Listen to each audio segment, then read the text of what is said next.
week, that's where we start. Longhorns open up against Wyoming. Texas 15th in both preseason polls. 15 is the number for Mack Brown. 15th season at Texas. Just 13 wins and 12 losses the last 2 years combined. Naming David Ash the starter, says Case McCoy will play as well. Expected to have a very good defense. Offense should improve if the quarterbacks produce. Had a chance to visit with the coach following their final training camp workout, starting with a look towards game day. Biggest thing is we've made tremendous progress from the first day of camp and the first scrimmage to last Thursday night. I thought we looked good Thursday night. So now you've got to make that jump to the ball game. It's easier to do it in practice than it is a ball game. If you don't do it in practice, you're sure not going to do it in a ball game. And now this group is improving, and they got to keep improving. The NFL has the advantage of preseason games. Even high schools get to scrimmage other high schools. How difficult is it really to get a sense of where your team is when they're facing each other every day? Since all of our guys grew up, most of our guys grew up in the state of Texas in the high school playoff system, we try to use our 3 scrimmages. The first 2 is NFL preseason games, and the last one is an install situation. This is Wyoming. Here's who we are. And then today we came out here and went back over all the things that we messed up last night or needed to tweak a little bit and look at, so now the coaches can actually have a great game plan.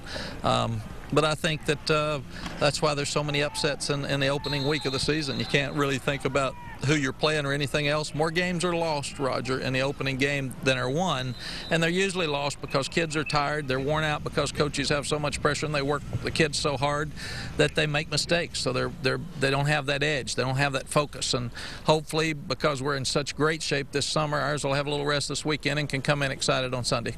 Was naming David the starter as big a relief for you as the rest of the world, apparently? No, we've got to work. We have to do what's best for this football team, and we really don't care outside of maybe the pressure on the kids or the families. It's tough when you're at a place that gets as much exposure as this.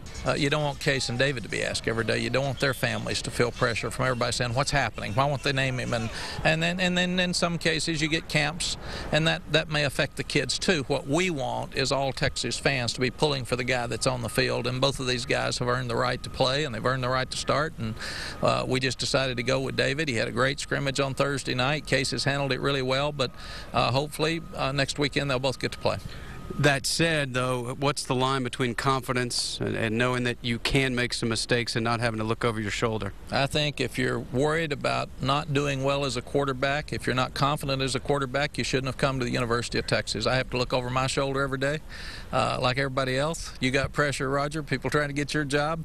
If you don't want to go out and try to do your best and you're so worried about what's going to happen if you don't, I always think about what's going to happen when we win. I never put that other in my mind because it's trash and I don't want to have it or play with it, and we ask our players to do the same thing. 15th year, how does it feel for this longevity? Not many coaches have done it, especially under the microscope like Texas. Well, it feels great. Sally and I thought when we came here we might make it 5 because we looked at the history and the history of the coaches, but going into 15's really exciting. It's really fun. We're about to get it back where it needs to be, and I hope we're here for a long time. When people say who's the coach on the hot seat in the Big 12, sometimes your name comes up. Is there always a hot seat in this job, regardless of if you were 5-7 or 10-2? It doesn't matter. If your job's any good, it's always a little warm because people are wanting you to win all the games, and we're going to win enough. I'm not worried about my job security.